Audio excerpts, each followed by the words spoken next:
কি হইছে মামা?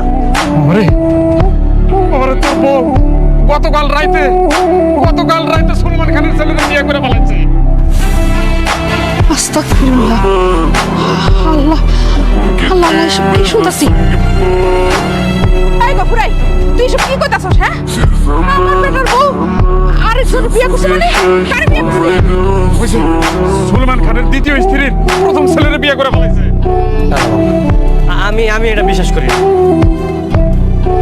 বৃষ্টি এই কাজ করতে পারে না। আরে পারে পারে, সুলেমান হইছে কোটিপতি। আর বৃষ্টি তো হইছে কি একটা সামান্য দর্জির মাইয়া। হ্যাঁ, এইরকম মাইয়া লোভে পড়ে সব কিছু করে।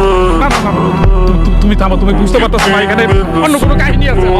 না মামা, কোনো কাহিনী নেই। মা ঠিকই হয়েছে, বৃষ্টি লোভে বসছে।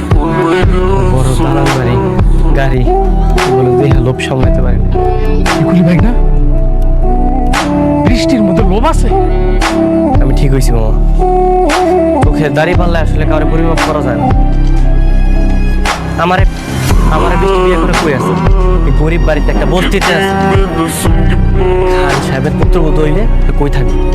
বড় বাড়িতে অট্টালিকা, এরকম অফার কেউ মিস করবে? তুই না কইলি যে সুলেমান এখন ফকির হয়ে গেছে, তার সব সম্পত্তি তোর নামে? হবা আমার নাম। তাইলে তাইলে তো বৃষ্টি সবকিছু জানেই যে সুলেমান ফকির হয়ে গেছে, তাহলে ও কেন লোভ করবো? বৃষ্টি জানে আমি ফকির বানাই, সব সম্পত্তি তোর বক্ষিত আছে। চলো মা, কই যাবো? আগে আমরা কোর্টে তারপরে সুলেমান বাড়িতে যায় সম্পত্তি আমি ভোগ করে যাচ্ছ না। আর বৃষ্টিরও বুঝামো কত বড় ভুল করছে। মা চলো।